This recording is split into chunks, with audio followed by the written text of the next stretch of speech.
Welcome to the debate. When we talk about boys love fiction, there are few narrative frameworks that inspire such intense focus and, let's be honest, such fervent discomfort as the Omegaverse. It's a trope that, well, it thrives on defining difference, yet it's constantly pushing against the boundaries of queer identity and desire. And that tension is exactly why it's so compelling to analyze. I mean, you see this constant, almost reflexive discussion in critical circles. Does this framework represent some kind of groundbreaking, radical imagining of sex and gender? Or is it fundamentally just reinforcing the very patriarchal and essentialist structures we're trying to dismantle in the real world? It's a crucial question. It really is. Because we have to move past just labeling it problematic. If we dismiss it as, cringe, we lose the chance to analyze its deep functional nature within speculative fiction and really understand why it's been around for so long. Precisely. Yeah. We are here to analyze the engine of the genre itself. So today, our central question is clear. Is the Omegaverse fundamentally regressive, reinforcing hierarchy, biological determinism, and gendered norms?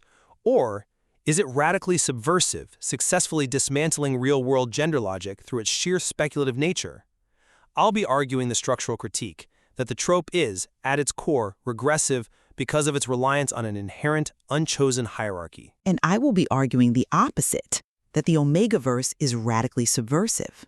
I'm going to defend it as a necessary queer metaphor that works precisely by using biology as a speculative tool to break down the rigid rules of real-world gender and sex.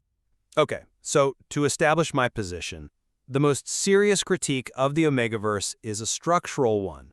I mean, the foundation of the whole system is just inherently flawed. For listeners who might only have a passing knowledge of this genre, its core mechanism relies on dividing society into these biologically determined secondary sexes, alpha, beta, and omega, the ABO dynamic. And the structural problem is that these assigned roles dictate dominance, fertility, physical strengths, and, crucially, social power, right from the moment of birth. It is, yeah. It's a system built on inherent difference. This reliance on fixed biological determinism, on an inherited class division, is what makes the trope fundamentally regressive. I mean, you have entire fictional worlds where your capacity for dominance or vulnerability is just sealed by your genetics. And when you look at how that power structure actually plays out, it inevitably echoes real-world patriarchy. I recognize that structural concern, but to really understand why the genre persists and why it resonates so strongly with queer audiences, I think we need to shift our focus entirely from what the structure looks like to its functional purpose. But let's stay on the appearance for a second, because it matters a lot. When you actually analyze the function of these ABO classes, you find that omegas are almost universally feminized, regardless of their presenting gender. They're often depicted as physically smaller, highly emotional, and inherently reproductive, defined by their ability to get pregnant and their nesting instincts. Alphas, on the other hand, are dominant, aggressive, large, protectors. Even when both characters are men, the dynamic constantly risks just repackaging these really traditional, restrictive, heterosexual gender roles under a thin queer aesthetic. It feels structurally uncomfortable because it mirrors the exact kind of essentialism and patriarchy that queer communities have spent decades fighting against. My approach really demands that we prioritize the metaphorical function of the trope, and to do that, you have to reject realism completely. The power of the Omegaverse is derived entirely from its speculative nature, specifically from how it detaches biological functions like sex, reproduction, social roles from the real-world heteronormative gender binaries we live with. But doesn't that attachment to biological destiny, to being born an alpha or an omega, feel inescapable? The rules of the world are strict, yes, but the result is a massive leap in imaginative possibility. This is a world where men can get pregnant, where the relationship between masculinity and vulnerability can coexist in the same body regardless of reproductive function, where family structures are forged completely outside the constraints of traditional gender logic. By queering these traditionally essentialized biological functions, the trope fundamentally dismantles heteronormativity on a biological level. It forces readers to imagine these fluid, negotiated family units and worlds where the rules of gender just don't apply in the way we understand them. It acts as an imaginative space where biology is a tool for narrative freedom, not a mirror for real-world oppression. I'm just not convinced by that line of reasoning, because the inherent biological determinism, the ABO classes, that is the structural, inescapable problem, regardless of the imaginative possibilities it might enable. I mean, while you're focusing on the potential outcomes, the structure itself establishes a rigid hierarchy that dictates power and privilege. This isn't just a narrative device.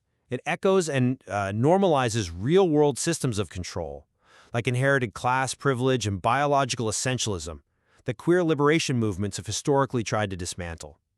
If the engine of your narrative relies on fixed, inherited dominance, meaning an alpha is always genetically destined to be dominant over an omega, how can that story ever be fundamentally liberating?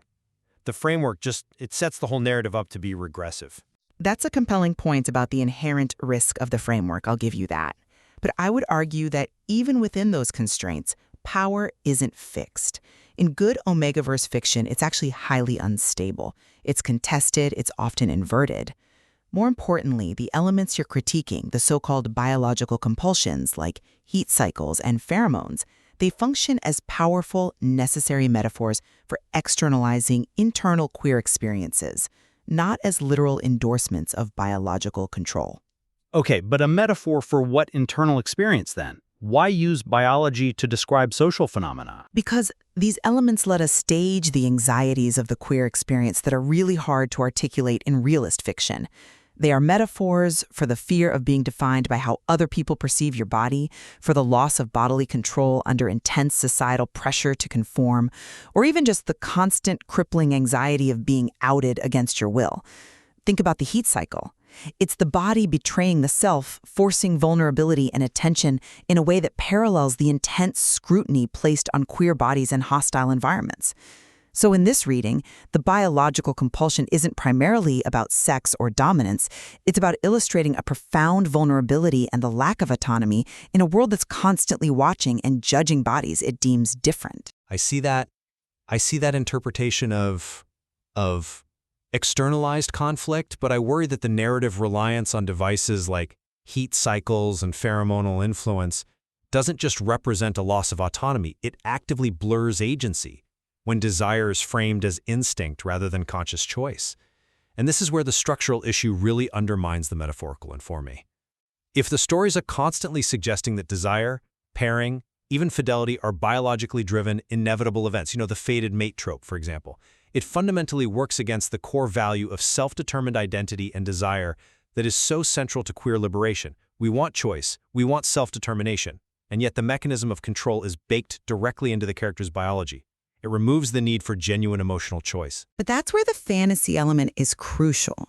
We have to remind ourselves that we're reading speculative fantasy. And fiction, broadly speaking, has always explored desire, taboo, and power in heightened, symbolic, and often extreme ways. Supporters would argue that Omegaverse lets readers explore exactly those high-stakes issues: power imbalance, the temporary loss of control, intense desire, even non-consensual dynamics, safely within a fantasy space. It stages emotional extremes without ever prescribing real-world behavior. The ability to explore these darker themes, like the anxiety of being forced into a role, is precisely what gives the trope its emotional power. We shouldn't confuse the symbolic exploration of vulnerability in a fictional framework with a literal endorsement of those dynamics. The stories are operating on a symbolic level to process real-world fears. I accept the premise of safe exploration, but repetition matters. It matters profoundly in genre fiction. When the standard, unexamined dynamics, the dominant alpha claiming a subordinate reproductive omega, dominate the genre, they stop being unique subversive metaphors and start becoming these unquestioned, often poorly executed defaults. The danger isn't in a single, thoughtful story that challenges the system. It's in the collective mass of works where the trope becomes unexamined and just consistently reinforces problematic foundations. The structural flaw, that essentialist biological class system, is the inherent risk, regardless of how cleverly one author executes the concept. The default setting is just too easy to abuse, and that abuse replicates patriarchy. That is a fair critique of the genre's lower quality or more derivative versions. I agree that thoughtless writing can and does simply replicate real-world hierarchies by dressing them up in fangs and pheromones. But I think that analysis overlooks the fact that the trope isn't static. It is evolving, and it's evolving rapidly in response to these very criticisms. If the foundation were truly and irreversibly flawed, we wouldn't see the complexity developing that we do now. But how significant is this evolution, really? Does it actually change the core power dynamic? Absolutely. Modern Omegaverse works are increasingly dedicated to subverting the very dominance critique you're making. We are seeing things like powerful omegas who wield political or economic authority far beyond their biological designation. We see depictions of alpha characters defined by their vulnerability, their emotional dependency, or their social ineptitude. You see pairings that reject the typical AO power gradient, like alpha-alpha or omega-beta. And crucially, we see characters actively using technology, heat suppressants, pheromone blockers, genetic counseling, to fight the very systems designed to control them. But that points to subversion of the structure. It doesn't dismantle the structure itself. So the genre is only succeeding when characters are fighting against the rules that the genre established in the first place. But that tension is the point. The continuous struggle is the radical act. This suggests the ABO structure isn't a static flaw, but more of a flexible sandbox, providing foundational constraints that characters can exercise their autonomy against. When an author writes an Omega who is a CEO or an Omega who uses technology to negotiate their own fertility, they're radically redefining what biological destiny means. So the meaning of the trope, I think, depends entirely on how consciously it's written and, maybe more importantly, how critically it's read. I acknowledge that evolution, and I certainly concede that the capacity for subversion is present and it's growing. But that capacity doesn't fundamentally erase the inherent risk I started with. The structural foundation, that biological class division assigning unequal value from birth, remains a dangerously efficient tool for replicating hierarchy in careless hands. I mean, sure, you can write a vulnerable alpha, but the default framework still privileges the alpha class socially and biologically, making that vulnerability an anomaly, not the norm. The trope's longevity is a testament to its compelling nature. I get that. But it doesn't excuse its fundamental resemblance to real-world essentialism and patriarchy when it's just left unexamined. It demands too much effort just to make it progressive. But maybe that demand for effort is what validates the trope's existence. Omegaverse endures precisely because it taps into these unresolved, complex issues for queer audiences that traditional realist fiction just can't reach. It offers a unique speculative language for negotiating desire, fear of forced roles, longing for belonging, and grappling with bodily autonomy in a way that few other tropes can manage. The structural elements, the biological classes, are simply the necessary high-stakes framing device required to externalize that internal, deeply personal conflict. Without that fixed structure to rebel against, the narrative power is it's diminished. So for you, the liberation that's achieved through that metaphorical freedom of self-exploration and defiance, it outweighs the structural risk inherent in normalizing biological essentialism. You accept the foundational flaw because of the imaginative payoff. Exactly. And the debate, I think, is less about the trope itself as a fixed entity and more about the genre's ongoing willingness to continually question and redefine its own fantasies. Omegaverse is a complex medium that survives because it can be simultaneously oppressive and liberating, depending on the author's intent and the reader's critical engagement. It lets us process the feeling of having a destiny imposed upon us, and then it gives us a mechanism for fighting back against it. The distinction for me remains that the foundation facilitates regression far too easily. It demands a constant, exhausting, conscious effort to subvert it. The risks of reinforcing harmful, reductive power dynamics are just too high. Even if the rewards, the metaphorical explorations you detailed, are powerful. It's a structurally unsafe house, even if you redecorate the interior brilliantly. And for me, the fundamental dismantling of real-world gender logic, the ability to detach fertility from gender, the negotiation of masculinity and vulnerability in this high-stakes, purely speculative environment, that is the radical, necessary act. It offers queer readers a unique speculative refuge where they can play with ideas of destiny and choice without any real-world consequence. I think we've illuminated the central tension perfectly. The structural reliance on fixed biological class divisions, which encourages hierarchy, versus the radical metaphorical freedom of speculative gender and desire. And it leaves us with the final unresolved question for the reader to carry forward.